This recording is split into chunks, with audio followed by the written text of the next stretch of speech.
paga, não me chegou a oferta. Então, me parece que, nesse sentido, a solução seria melhor, mas se Vossa Excelência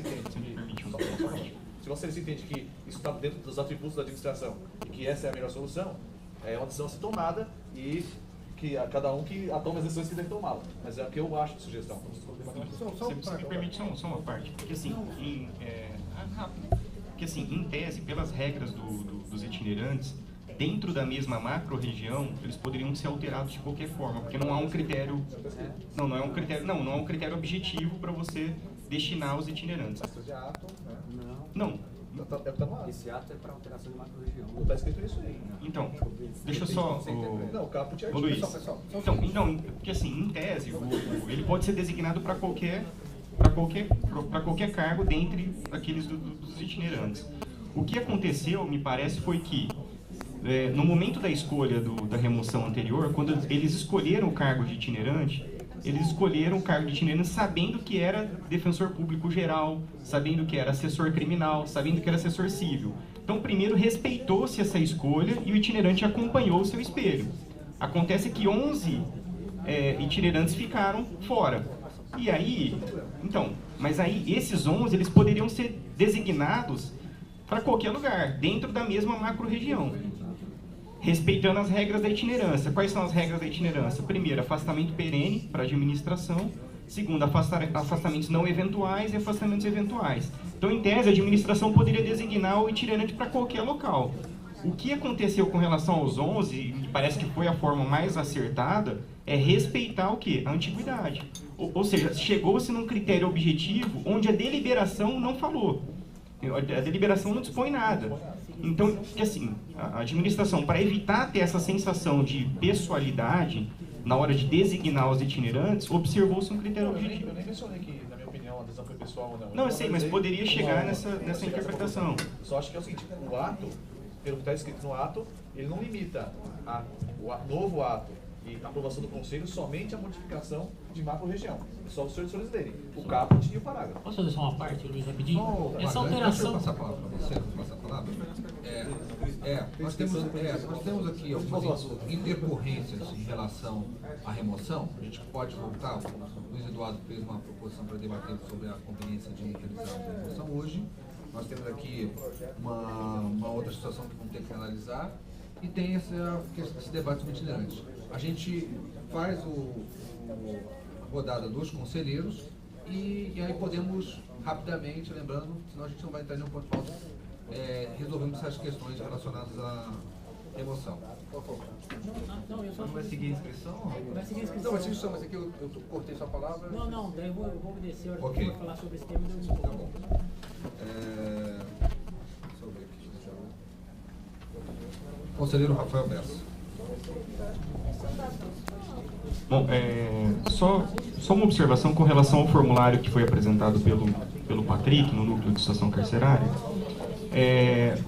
A deliberação, ela prevê que enquanto o Conselho Superior não aprove o formulário apresentado pelo núcleo, ele passa a vigorar. Então, esse formulário, em tese, ele já poderia ser utilizado enquanto o Conselho não deliberar. Até por isso eu peço que o Conselho, um formulário simples, possa debater já o formulário na próxima sessão, para que a gente possa homologar ou não esse modelo de formulário apresentado pelo núcleo. Porque, em tese, o formulário já pode ser utilizado pelos defensores pela deliberação que foi aprovada. Eu acho que se não houvesse divergência, se houver foi lido o relatório, o formulário está aqui, se não houver divergência, eu só faço o voto, a gente volta a outra coisa para a gente pode escrever.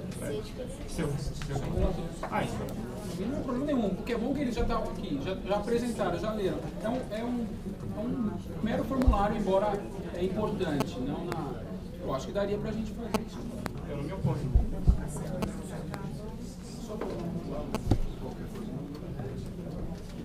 Conselheiro Horácio. Bom dia a todos. Em respeito ao que o presidente colocou da questão da discussão da itinerância, eu vou deixar ela para depois. Mas só queria depois só pontuar, para não deixar fugir da discussão, a questão fala da questão da ratificação ou não pelo Conselho daquilo que foi proposto. Então, se a administração tem essa pretensão, o pouco vai trazer isso, essa modificação para o Conselho Superior nos termos que está previsto lá.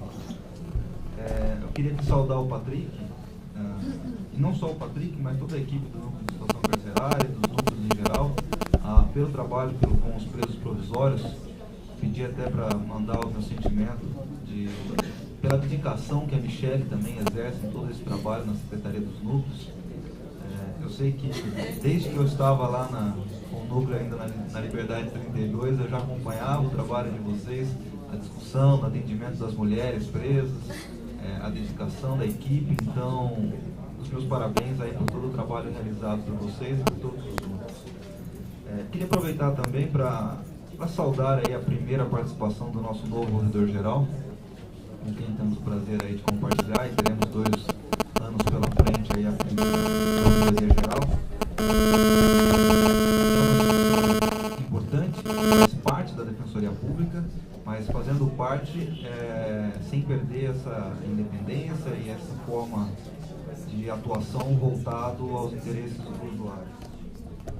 E com relação ao OAB, senhor presidente, ficaria só uma questão de sugestão que a gente poderia levar à discussão e, de repente, pensar na sua cabimento ou não da sua utilização, ainda mais nessa seara de a gente estar pensando que está fora do polo passivo, do polo passivo, que foi escolhida a Defensoria Geral, mas, de repente, pensar na utilização de uma reclamação constitucional, dos mesmos modos como foi utilizada pela Defensoria do Rio Grande do Sul, quando questionou-se a questão da legitimidade, onde foi, na verdade, como principal argumento a violação à súmula vinculante 10, ou 11, agora se fugir da cabeça, que fala da cláusula de reserva de plenário, e porque a decisão, por afrontar um texto federal, a construção que foi feita se você fala que esse texto é inconstitucional, você não poderia, numa decisão monocrática ou de turno, assim proceder, mas sim submeter a uma reserva de plenário para que, nessa seara, você tivesse julgado aquele dispositivo inconstitucional e afastar a sua aplicabilidade no caso concreto. Foi uma construção interessante, até tem esse modelo da Defensoria do Rio Grande do Sul que ele utilizou para ações coletivas, ou uma liminar na oportunidade.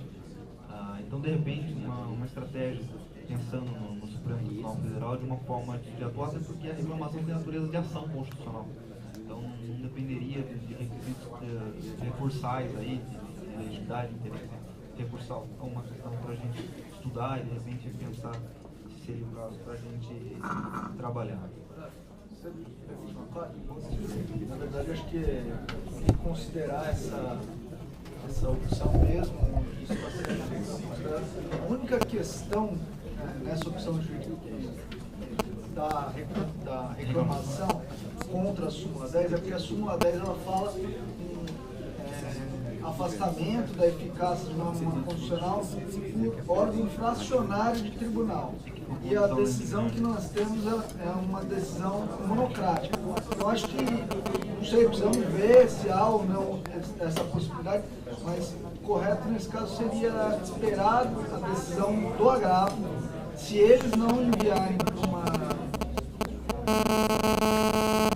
acidente de inconstitucionalidade, aí sim.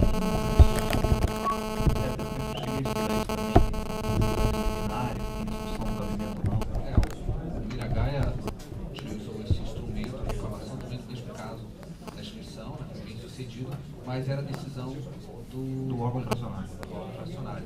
E nós estudamos tanto essa possibilidade, uma das primeiras a gente pensou logo de cara, mas vimos a inviabilidade técnica, como também a suspensão liminar por conta da configuração tanto do Tribunal Federal como do Superior. Procedência poderia atrapalhar a tramitação. Estou contemplado aí até por conhecer que os colegas que estão hoje na administração, Pedro e Félix, conduziram essa questão com maestria e foram eles que chegaram ao Supremo. Eu acho que é importante a fala do Horácio. Horácio, você teve também negado o seu pedido, né? Teve.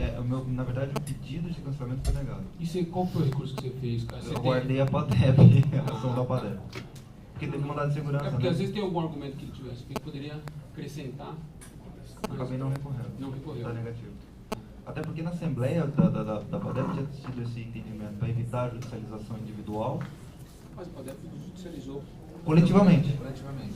Mas aí eu lembro que tinha... O mandado de segurança coletivo da PADEP é para aqueles que foram restritos compulsoriamente, mas falava da questão da inscrição ou não. Eu lembro que eu questionei isso, acho que eu falei para você na época, de como proceder, e aí eu lembro que a orientação foi evitar a judicialização individual para evitar decisões conflitantes individualmente, que era o que a OAB esperava da gente. Mas alguém quer escrever ou podemos passar para isso?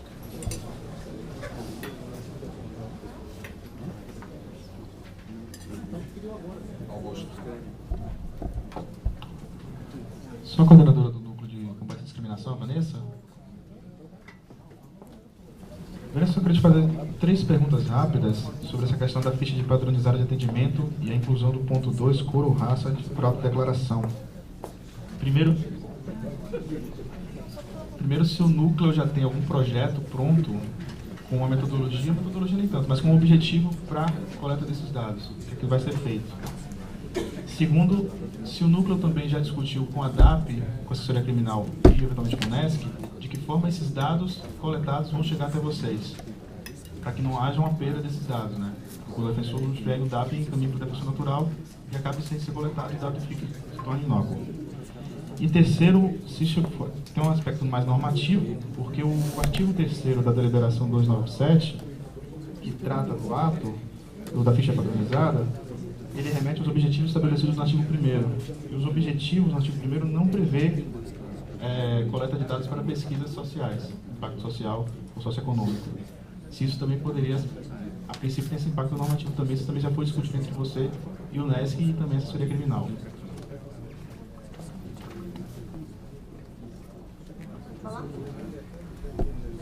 Bom, quanto ao projeto, eu iniciei algumas conversas com a Marilene, que é a socióloga dos núcleos, de uma forma da gente aproveitar esses dados, mas é importante que os dados existam para que a gente possa aproveitá-los e criar aí uma metodologia, uma forma de aproveitamento desses dados. É importante, assim, diferenciar a realização de uma pesquisa, que teria um recorte temporal, então vamos avaliar em 6 meses quantos foram os presos negros, e um indicador, né? Um indicador social, ele é um quesito ali que você insere na ficha de atendimento, assim como, por exemplo, na ficha do SUS, para que você possa fazer uma avaliação perene da situação. Então, por exemplo, o maior exemplo de política nesse sentido é a saúde da população negra, que você insere na ficha de atendimento do SUS aquele quesito e permite que você avalie as doenças que acometem essa população, a taxa de mortalidade dessa população ao longo do tempo. Então, você permite verificar se houve avanço, se não, se aumentou, se diminuiu de um ano para o outro, né? Acho que, quanto ao aspecto normativo, acho que se inseriria mais na questão dos dados pessoais, assim como é aferido se a pessoa presa é homem ou mulher, acho que aferiria se é parda, amarela, indígena, acho que entraria até nos aspectos pessoais da pessoa, né? Seria voltado a uma pesquisa específica, mas um indicador.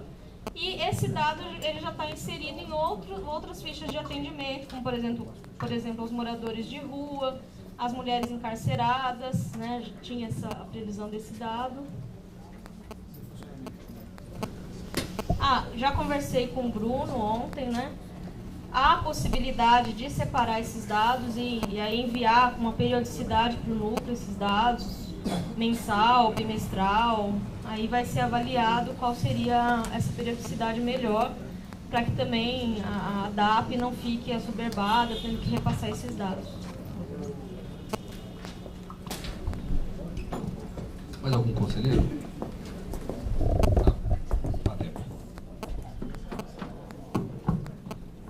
Vou trazer alguns informes rápidos aqui da FADEP. Nós estamos aqui em fase de transição das eleições e foram abertas as eleições. O prazo de 15 dias se encerra na segunda-feira, dia 9, e a diretoria chancelada pela Comissão Eleitoral deliberou por fixar o prazo até meio-dia das eleições, porque se não fosse assim seria inviável conseguir enviar os malotes com as urnas e as cédulas para algumas cidades do interior. Então, visando possibilitar que todas as unidades tenham uma urna, a gente deliberou por restringir até meio-dia o prazo para as inscrições das chapas de segunda-feira, dia 9. Deliberamos também quanto aos defensores do sexto concurso, que eles possam votar no dia 11, porque dia 11 eles estarão ainda sem lotação e, caso escolham para o interior, eles perderiam a oportunidade de votar, porque a votação no interior é no mesmo dia 11. Então fica aqui 2 registros, que as inscrições se encerram segunda-feira, dia 9, meio-dia, das chapas interessadas, e a segunda informação é que os defensores do sexto concurso poderão votar na sede da FADEP dia 11. Gostaria também, no terceiro ponto, gostaria de cumprimentar o Patrick, a Verônica, a Vanessa por esse projeto inovador e singular de estar nos CDPs. A Defensoria tem que ocupar esse espaço mesmo. E cumprimentar também pelo trabalho que foi feito um trabalho bem profundo, foram feitos um projeto piloto, foram feitos atendimentos, alguns testes, e agora está com uma certa maturidade que está sendo apresentado aqui ao Conselho. Cumprimento o trabalho desenvolvido por vocês, que eu tenho acompanhado. Quanto à questão dos itinerantes, como vai agora, não? Eu acho que seria importante para chegar a uma conclusão mais razoável aí que haja uma reunião entre a administração e os itinerantes interessados nesse assunto aí, antes da remoção, para que fique esclarecido, apenas para esclarecer e tomar a opinião deles aí nesse processo. Com certeza, acho que a gente pode, às 5 horas, segunda sub, terceira sub, e eu também nos reunirmos com todos os itinerantes, os atuais itinerantes, para explicar as regras, explicar o carro paradigma, pouco antes de começarmos a remoção mesmo. Então, para as pessoas ficarem mais seguras, a gente debate os critérios, a mesmo explicar o que irá ocorrer.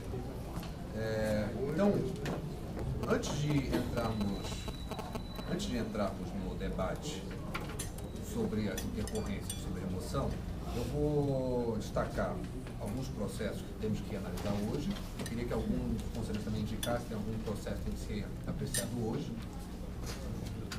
para que a gente tenha em mente aí o tempo que a gente vai ter até o término da sessão. Então, já destaco o CSDP 223, Teresa Dedep, e o CGDP CAEP número 002, os dois a pedido da Corregedoria. Precisam ser analisados hoje. Mais alguém tem algum? 223. Relator, conselheiro Rafael Bessia Mamura. E o CSDP é a relatora conselheira Márcia Regina Garuti. Rafael, acho que a gente pode votar todos os estágios hoje, né? Estágio probatório, 1, 2, 3, 4, 5, 6 estágios. Tá, a gente deixa para o final então. Vamos destacar só esses dois processos. A gente discute agora as questões relacionadas à remoção, depois a gente passa para esses dois. Rafael, só para ficar constando, para a gente também lembrar, tentar acelerar os relatórios de núcleos, porque tem relatório de núcleo de 2013, sendo que está vencendo o mandato agora. E aí como é que a gente vai cobrar a prestação de contas aí, sendo que a gente está com um monte de relatório... Legal. Acho que a Secretaria do Conselho pode enviar um e-mail aos relatores para que a gente possa agilizar aí a análise análise dos relatórios dos núcleos.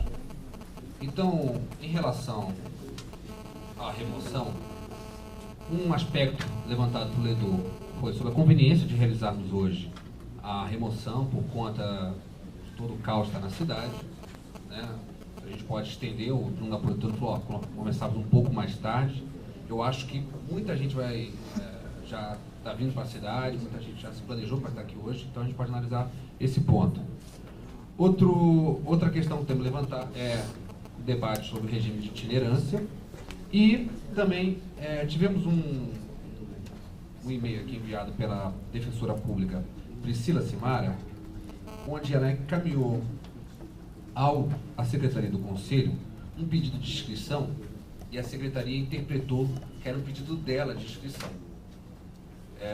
O e-mail dela é um pouco enigmático, cabe essa interpretação, que ela coloca: eu, Priscila, defensora pública do Estado, representando a defensora pública Lorena, conforme a procuração anexa, vem por meio deste requerer a inscrição desta no concurso de remoção a pedido que se realizará no dia 6 de junho. Na procuração dela, consta poder a fim de efetuar a inscrição no concurso e não para a escolha. Então, há um pedido. A escolha é irrelevante, é só ela aparecer aí no valor. A escolha é irrelevante. A pessoa que passou a procuração. Não. A representante, se ela quiser, Se a representante aparecer, não vai poder escolher com essa procuração. A inscrição é o problema. Então, a questão é que não foi publicado o nome da Priscila como inscrito e não ao invés da Lorena. Então, a gente poderia inscrever. A Lorena era um cargo itinerante, né, a Lorena, e autorizarmos a inscrição da Lorena e colocarmos o cargo da Lorena, quer dizer, a Lorena participar do concurso de remoção. Se vocês autorizarem, a gente pode passar um comunicado. É só acertar a ordem de classificação. Isso aí é o primeiro ponto que a gente pode analisar. O que eu acho que podemos encaminhar, por conta causar o menor dano possível, é de a gente aceitar a inscrição, publicar a alteração e deixar a Priscila participar normalmente da... Eu acho que já teve precedente no Conselho de inscrição por meio de procuração. O Conselho já decidiu em um caso e aceitou a inscrição. Se ela pode o mais, quer escolher a vaga, ela pode o problema é que não tinha sido publicado o nome da Lorena ontem, né? Teremos que publicar agora. Mas aí é um erro material, né? Isso. Tudo bem? Então, acho que agora a gente pode passar essa questão dos itinerantes. Eu acho que a gente pode afunilar o debate em torno do ponto levantado pelo Luiz Eduardo, que é que, apesar da possibilidade dessa designação ocorrer pelo defensor público geral, essa designação posterior ela tem que passar pelo Conselho Superior. Eu acho que não há debate sobre a possibilidade dessa designação.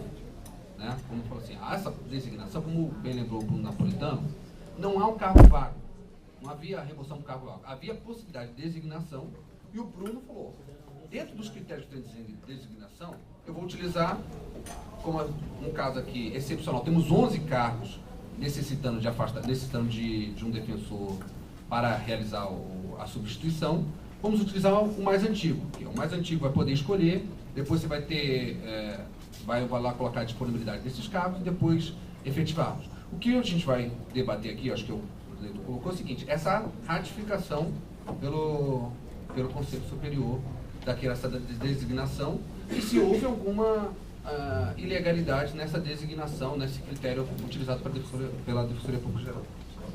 Na verdade, não é ilegalidade, porque aquilo que foi apresentado para a carreira é um quadro daquilo que se entende que seria o quadro final. Luiz, muito tranquilamente, a administração adotou um procedimento, analisou esses artigos e entendeu, até porque o parágrafo 4º e o 6º, que estão um acima e um abaixo desse parágrafo que você mencionou, todos tratam de mudança de macro-região. Um para falar de diária e o outro para falar da concordância. Existem 2 cargos na planilha que estão ali marcados para eu apresentar para o Conselho Superior, porque houve concordância do defensor para mudar de macro-região, que era para macro-região 3. Esses 2, a gente tinha a convicção que há necessidade de apresentação ao Conselho Superior para a formalização daquela planilha. Agora, os demais, seguindo até mesmo critérios anteriores que a gente já conhecia, sabendo, por exemplo, que existem defensores que assumiram licenças maternidades repentinamente, você sabe mais ou menos disso, acho que talvez seja essa a preocupação por você fazer essa fala, a gente realmente interpretou que, sendo da mesma macro-região, pelo impacto ser exponencialmente menor, e por esses artigos, o parágrafo 4º e o 6º estarem seguindo uma lógica que, na interpretação que você está dando, rompe com a lógica do 4º e do 6º, a gente interpretou que era da mesma macro-região. Da nossa parte, sinceramente, submeter a ratificação desse conselho apenas enaltece, dá robustez ao ato de o Conselho apreciar. Só ressalto aqui a inconveniência disso, porque em qualquer alteração de férias, imagine quando a gente tiver 300 itinerantes em macro-região, espero chegarmos nessa fase para cobrir férias. Férias, vocês sabem o quanto isso é efêmero. Imaginem esse Conselho toda hora recebendo pedido de ratificação. Se for a bem da transparência, colocando aqui que a gente já assumiu o compromisso de publicar a carreira, se há necessidade de dar mais uma transparência no Conselho Superior, eu particularmente não vejo problema nenhum em adotar o procedimento para todos, até se for o caso, conversar com a Defensoria Geral, o Defensor Público Geral, para ver o interesse de aperfeiçoar, então, e deixar claro que isso se aplica também aos defensores da mesma macro-região, porque, como eu disse, realmente a interpretação aqui, aí fica ao critério de cada um, a gente interpretou de uma maneira, a sua interpretação é divergente, mas não é excludente do fim que todos nós almejamos, que era realmente apresentar para o Conselho e para os defensores fundamentos da decisão administrativa tomada. Só para concluir também em relação às pontuações do Douglas Basílio e do Leonardo, eles foram inseridos naquela planilha apenas 2 vezes. Por quê? Porque eles serão os defensores, houve o convite e a aceitação de eles comporem a administração, isso ainda nem foi publicado, aquele ato da Defensoria Pública Geral, incluindo-os no gabinete. Então, a ideia foi avançar e já avisar aquilo que a gente já sabia, que quem será o assessor parlamentar e quem será o DAP, já que os próprios defensores itinerantes não iriam saber. Tínhamos a opção de não colocar o nome. Colocamos 2 vezes, isso vai ter que ser compatibilizado com o fim do mandato da FADEP. Então, realmente, isso vai depender se no dia 16, por exemplo, a se manter a presidência da FADEP. Não, mas é que a reclassificação acontece no dia 16. Para esses cargos que têm essa conexão com a FADEP, já estão esses 2 cargos afastados. Se eles se mantiverem na FADEP, esses defensores que assumiram, que optaram por pegar esses cargos, cobrir esses cargos, o afastamento deles para a administração iria ser postergado até o fim do mandato da FADEP, e durante esses 15 dias eu precisaria utilizar, e eu preciso mesmo utilizar, para cobrir licenças e maternidades que foram descobertas nesse momento em que a gente afasta defensores públicos para cargos já criados para a administração, mas que não haviam sido afastados antes. Então, há 2 folgas, 2 sobras de itinerantes na macro-região 1, que estão sendo utilizadas para licenças de maternidade de unidades minúsculas, e que eu vou ter problema no dia 16, e eu iria conversar com essas pessoas. Então, o único ponto que eu ressalto é que adotar a sua interpretação, ela pode ampliar ainda mais a publicidade, mas ela vai dificultar de sobremaneira o dia a dia da segunda sub. Assim, somente o dia a dia para você compreender o quanto vai ser difícil, porque você vê esse ajuste da FADEP, eu iria ter que conversar com esse colega, para ele ficar na licença maternidade, designado com prejuízo das suas atribuições, aquela designação pontual, sem reclassificação. Essa a defensoria pode fazer mesmo, é o que acontece, por exemplo, quando o defensor público é designado para fazer uma audiência concentrada do colega do Tatuapé, e ele está em São Miguel, acontece com frequência. Enfim, algumas medidas ali internas vão ter que ser adotadas, se quiserem que submeta tudo ao Conselho, mas essas são as razões pelas quais constarem duplicidade. Era apenas para os defensores já saberem quais são esses cargos, vai ter essa ansiedade hoje à noite, mas realmente vai haver um ajuste pontual sobre o momento de exercício, já que eles nem estão ainda aqui na Defensoria Geral, apesar de já ser cargo antigo, não é cargo novo. Só está sendo colocado a remoção, cargos novos, porque esses sim estão vagos e podem ser objeto de participação de todos da carreira. Uma parte. Com relação à ratificação pelo Conselho, me parece que o dispositivo, quando nós discutimos isso na gestão passada, sobre a necessidade da inserção desse dispositivo, me parece que ele não ataca a efetividade do ato DPG, mas isso foi uma forma do Conselho Superior estabelecer o controle dos atos da Defensoria Geral, justamente para se evitar um critério da pessoalidade. Então, acho que o ato DPG ele pode sair, só que ele tem que ser submetido à análise do Conselho e eventual ratificação, justamente para o Conselho Superior exercer o controle do ato da administração, para que não ocorram as designações com base no critério da pessoalidade. Lembrando que colega que escolhe ser itinerante, qual que é a atribuição dele? É itinerância na macro-região 1, itinerância na macro-região 2. Então, o colega não está indo para uma vaga fixa, né? Infelizmente, nós temos que ter esse cargo, porque esse cargo cobre férias, cobre licença maternidade, é um anseio enorme da carreira, né? Houve, durante o processo eleitoral, muitas demandas, dizendo, vamos criar mais itinerantes, vamos colocar itinerantes em cada regional. Por quê? Porque a ideia é justamente não ter necessariamente uma pessoa totalmente fixada, mas ter alguém cobrindo essa férias, licença maternidade e afastamento. E o que nós estamos fazendo, por outro lado? É garantir um regime jurídico para o itinerante, para que também não fique de um lado para o outro, né? E também que não haja um critério para essa designação. Então, esse cargo espelho, esse cargo paradigma, na verdade não existe no ato. Na verdade, a primeira sub, ela podia colocar assim, tem 5 cargos na macro-região 1, né? Não colocar nenhum espelho aqui e chegar, você está escolhendo um cargo de macro-região 1. Mas o que nós estamos fazendo para dar essa garantia? Olha, esses são os cargos paradigmas. A regra número 1 é afastamento perene para a administração, para os núcleos, né, ou os previstos no artigo 150. Enquanto esses afastamentos ocorrerem, você vai seguir esse afastamento, certo? Se você alterar de macro-região, por exemplo, no caso do Antônio, que veio da macro-região 7, se eu não me engano, o colega vai ter opção. Você quer ir ser itinerante em Franca? Não, não quero. Então, pela regra, ele fica em disponibilidade dentro da capital, e aí utilizando aqueles critérios, que é o primeiro afastamento perene, depois o 150, depois licença maternidade, por fim, férias. Há um momento em que a segunda sub vai propor com o seguinte, nós temos mais itinerantes na macro-região 1 do que o necessário, e estamos descobertos na macro-região 7. Preciso alterar a atribuição. Por isso, a radicação do conceito. Por quê? Porque você está alterando a atribuição dele. A atribuição dele não era ser itinerante na macro-região 7. A atribuição dele era ser itinerante na macro-região 1. Agora, me parece também que não há prejuízo nessa situação apontada pelo Luiz Eduardo. Por quê? Isso realmente dá uma garantia, né?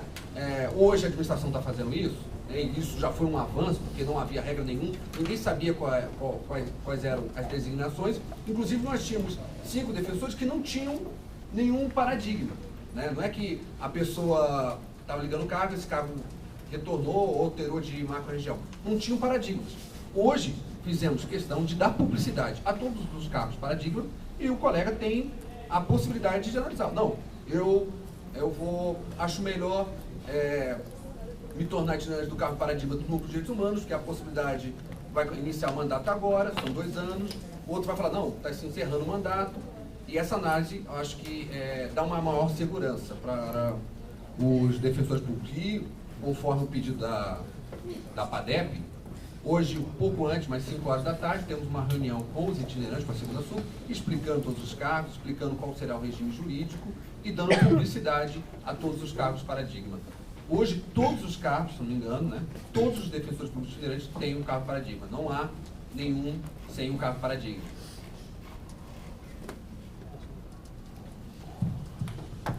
Eu acho que a questão, na minha opinião, eu entendi a posição de vocês, entendi o raciocínio que vocês fizeram, tudo, e prevalecendo o entendimento do Bruno, aos meus olhos, o ato do DPG 69 tem que ser alterado. Porque aí acaba com a discussão se isso é possível ou não. Mas enquanto o ato 69 estiver em vigor, enquanto ele estiver vigente, nós temos esse problema. Porque, que pese estar entre o parágrafo 4º e o 6º, que falam de macro-regiões, ele não toca em macro-regiões. Não menciona macro-região. Ele menciona qualquer alteração que for feita na designação de itinerante deve passar pelo conselho. Então, numa lógica inicial, seria o seguinte: o sujeito que é designado para atuar como itinerante, seja no cargo do DPG, do segundo sub, da FADEP, ele recebe um ato de nomeação, designado a atuar em substituição ao DPG. Ok. O DPG mudou. Haverá necessidade de passar uma nova designação. Essa nova designação tem que passar pelo conselho. Qual foi a mensagem que pelo menos eu entendi dessa situação? Como haverá alteração de atribuição, quando você disse atribuição na sua fala, você mencionou localidade, por isso você falou, olha, vou mudar a macro-região de Campinas para São Paulo. Isso é localidade, não é atribuição. A atribuição é o que o sujeito faz É, localidade, é atribuição. Então, ele tem atribuição para atuar em toda a marca. Exatamente. Então, uma coisa é atribuição, outra coisa é localidade. Então, não podemos, esses conceitos podem até ser parecidos, mas não são iguais. Uma coisa é localidade de atuação, outra coisa é a atribuição que ele exerce. E parece que esse conselho sempre adotou a seguinte filosofia: qualquer mudança de atribuição necessita passar pelo conselho. Só uma parte, e a questão localidade tem a ver com a mobilidade. Sem dúvida. Então a gente tem que tomar esse cuidado também. Sem dúvida, mas isso é para resolver a modificação de macro-regiões. Isso é uma segunda etapa. Então vamos partir da premissa básica. Vamos supor que o DPG mudou. Então que houve a necessidade de fazer uma nova designação para a pessoa que vai ser o novo espelho do DPG, porque não existia. Essa nova designação, segundo vocês, estão falando é o seguinte: acompanha o cargo. Então, se o cargo é DPG, o sujeito era o itinerante do DPG, ele cola no DPG, não importa se o DPG tivesse, por exemplo, na macro-região Ribeirão Preto. Não, desde que seja na mesma macro-região. Então, vocês criaram uma segunda linha de decisão, porque... Não, é a regra da itinerância. Então, posso ler de novo? A alteração de designação que se refere ao caput desse artigo será publicada por ato DPG e será submetido à imediata análise do Conselho. Essa que é a história. Então, assim, não é que não precisa de designação. Precisa de designação. Porque pela lógica do cargo, vocês estão falando, tá no cargo, então não precisa de designação nenhuma. Não, a designação é ato DPG, por isso que eu falei, o Conselho faz o controle posterior. Sem dúvida. Então, assim, toda mudança na administração, pelo menos na minha ótica, deveria passar por nova designação, não somente dos 11 que ficaram sem cargo, mas todo itinerante que mudou. Vamos supor, se o, por exemplo, considera a Márcia Garude, tem um itinerante lá, não houve nenhuma modificação. O caso dela não parece nenhuma mudança. Agora, considera o Bruno Napolitano, antigamente era... Não, quem que era antes? Denise Nakano. Denise. Então, a Denise tem um itinerante e você vai ter outro itinerante. Não necessariamente o que estava na Denise. Pelo menos essa é a leitura que eu faço. Vocês estão acompanhando a pessoa. Vocês estão falando, tá na macro-região, segue a pessoa. Isso é uma forma de pensar. Segue o cargo. Segue o cargo, perdão. Segue o cargo, desculpa, segue o cargo. Isso é uma forma de pensar, mas que não está expressa aqui. Então, na verdade, no primeiro critério... É um critério para decisão administrativa. Então, mas no primeiro critério, que é o afastamento perene, que seria aí o espelho, que não tem mais, né? No caso de 11 defensores itinerantes, realmente não tem critério. O critério é afastamento perene. E aí, dentro daquele critério, afastamento perene, é que o ato DPG vai designar, entendeu? Estabelecendo. E aí o controle depois fala. Eu quero deixar para vocês o seguinte: isso é uma escolha administrativa. Isso não é uma questão de, e tal. Se a escolha administrativa é essa, ok. Mas o que eu estou querendo mostrar é tentar publicizar essa ideia. Porque, aparentemente, na primeira leitura, não estava muito claro. Só uma parte também. Tem uma pequena diferença entre os defensores que seguiram o espelho e os que não seguiram. Os que seguiram o espelho, eles continuam no mesmo cargo da sua macro-região. Está na 11ª Defensoria da macro-região 1. Mudou o espelho e mudou o cargo dele, mas o cargo, o padrão de lotação dele é o mesmo. Por isso que aí eu entendo que esses não devam seguir ratificação no Conselho. Quando acontece de um espelho ter uma incompatibilidade, você tem que reclassificar ele para outra defensoria da macro-região, 15ª, 17ª, aí acho que até aí realmente a gente pode aperfeiçoar o modelo e seguir. Então aí realmente esse Conselho tem que discutir isso agora, porque há consonância aqui com o que vocês estão ponderando, a gente pode avançar no modelo, mas tem que definir se a gente vai seguir isso também para todos os que o espelho pode ser respeitado. Pedro Velar. Bom, acho que é a idade. Senhor presidente, registrando aqui a presença da conselheira Fabiana, né, porque minha eterna conselheira, este lugar aqui falava menos do que o atual.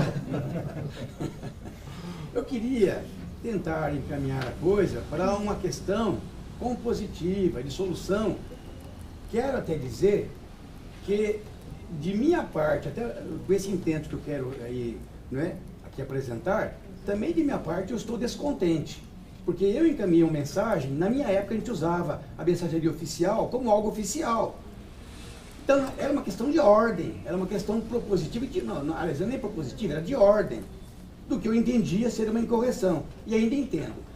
Tecnicamente, um único colega me respondeu, por sinal, dono da bola, porque sabe da questão que é da área dele. Me respondeu particularmente, Eu não sabia do detalhe, dei razão, está certa essa questão técnica, mas não está certa na questão fática, porque cria uma diferenciação.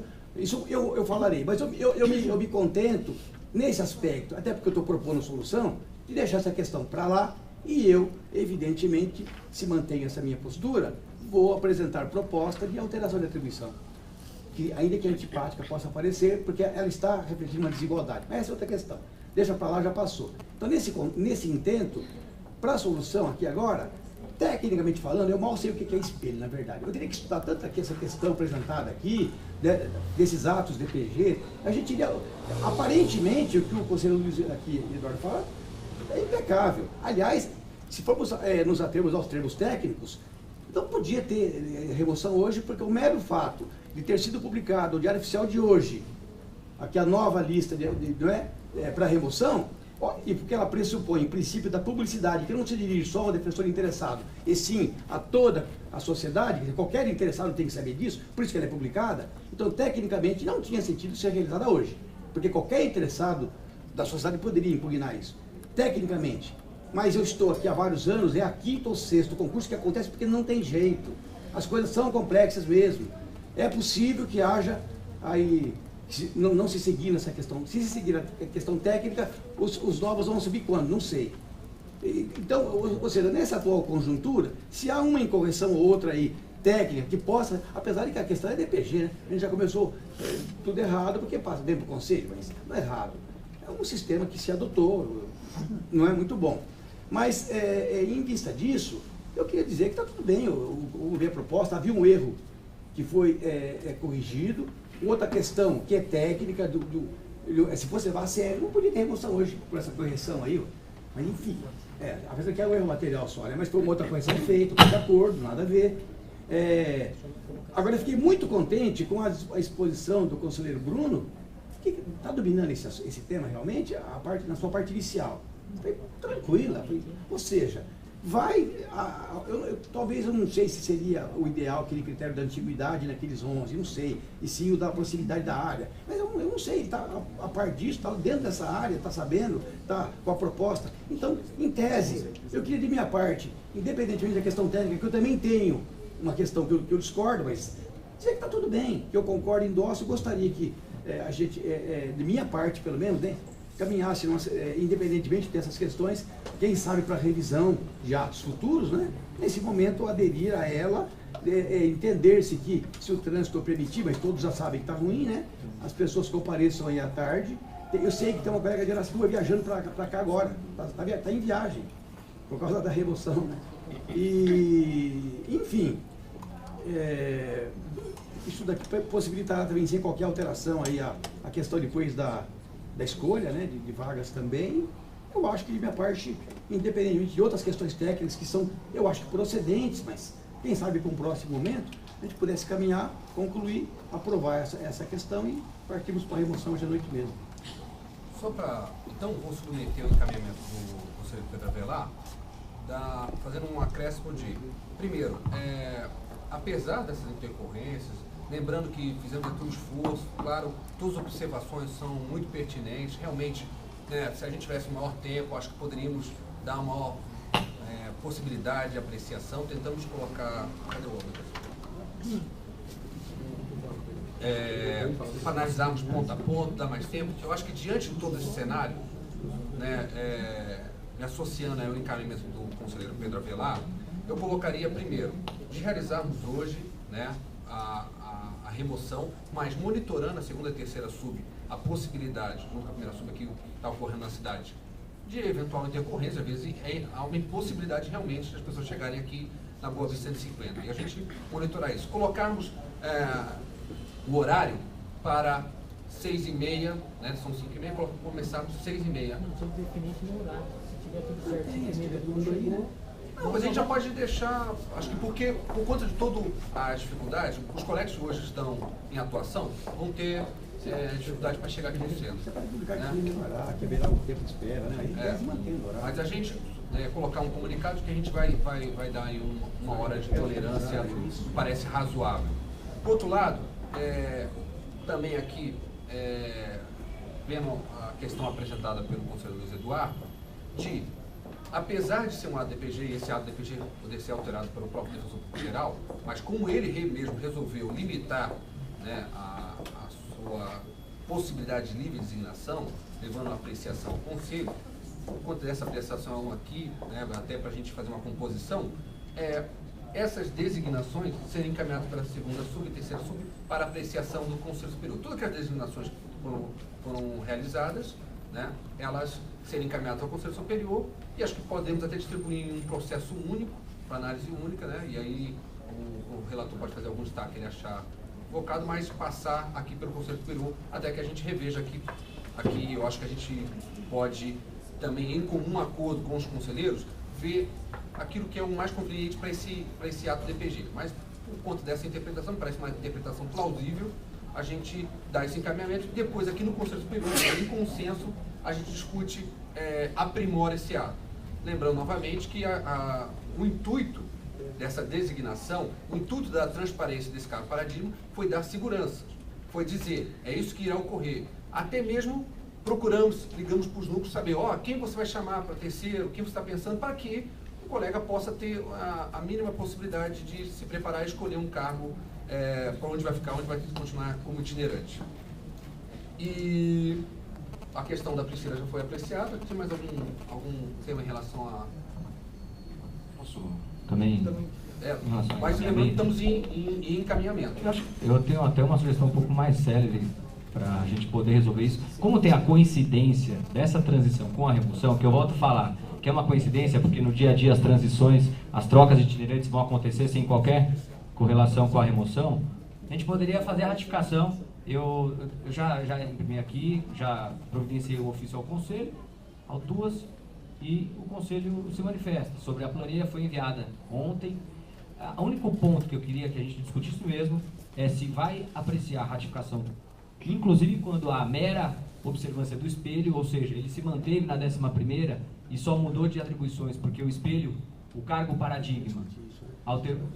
Mas é porque é importante, Pedro, porque...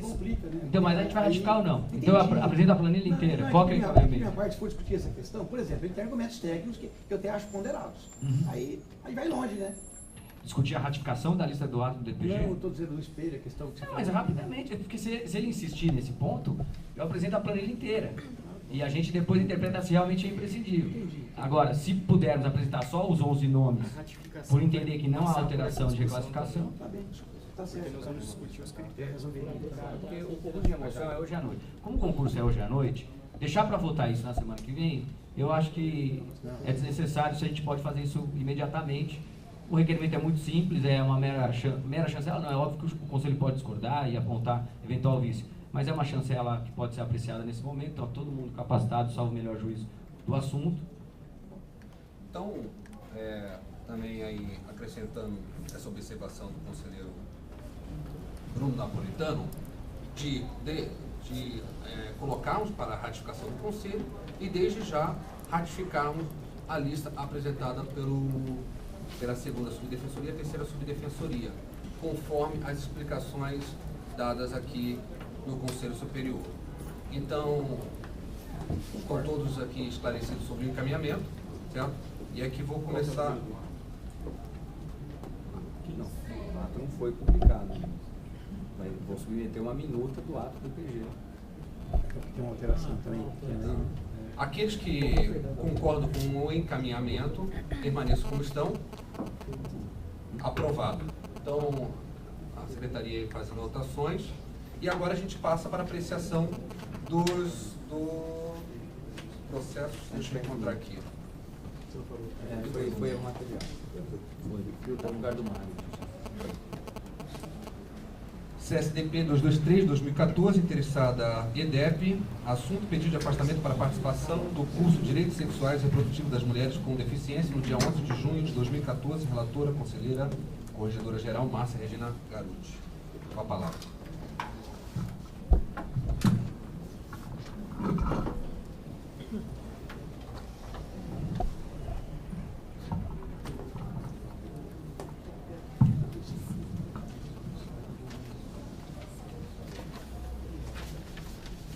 Trata-se de pedido de afastamento encaminhado pela EDEP em favor de defensoras públicas e agentes de defensoria para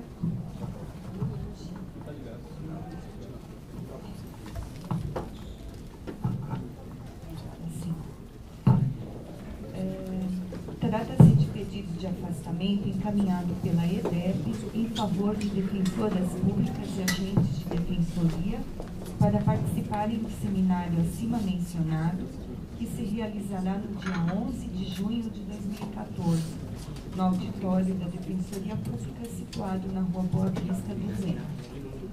A EDEP abriu regularmente as inscrições para 10 vagas, sendo 5 para defensores públicos e 5 para agentes, mediante edital do dia 19 de maio de 2004, encartado às folhas 7. 10 defensores públicos e 13 agentes inscreveram-se no seminário, folhas 9 e 10. Foram selecionadas as seguintes defensoras públicas: Viviane Remondes Caruso, Unidade São Bernardo do Campo, e membro do Núcleo do Idoso e da Pessoa com Deficiência, com atuação em família. Adélia Aparecida Fernandes Moraes, Unidade Campinas, membro do Núcleo do Idoso e da Pessoa com Deficiência, atuação em família. Lúcia Tomé Reiner, não sei se é assim que se pronuncia, Unidade São Miguel Paulista, membro do Núcleo do Idoso e da Pessoa com Deficiência Física, atuação psicofamília.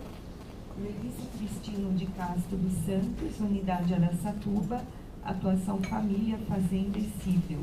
E Thaís Costa Nader, Unidade de atuação família cível. Das agentes de defensoria selecionadas, uma desistiu e houve recomposição da lista com a inclusão de uma nova agente, lista que assim ficou composta: Iamone Pereira do Lago, Unidade Santana; Clauseane de Guizolfi Lopes Salmão, Regional Criminal; Andréa Saraiva de Barros, Regional Criminal; Paula Carolina Barbone Dantas Nascimento, Unidade Ribeirão Preto; e Michele Merlin Machado Miranda, Unidade Butantã. Bem, quanto ao afastamento das defensoras públicas, lembro que o artigo 2º da deliberação 27, com a redação dada pela deliberação 238, estabelece que a EDEP, quando o caso, deverá encaminhar ao Conselho expediente para apreciação conjunta dos pedidos de afastamento. Em seus 6 itens, enumera os requisitos que deverão constar desse expediente, a saber, nome dos interessados, áreas de atuação e unidades de classificação, manifestação dos coordenadores das respectivas unidades, cópia do edital de divulgação do evento e oferta de vagas, cópia do ato de deferimento das inscrições, especificação do período de afastamento, incluídos os dias de trânsito, caso o evento se realize em localidade diversa da sede de exercício, e, se necessário, declarações dos interessados de que nos dias de afastamento pretendidos não estão convocados para atividade de núcleo especializado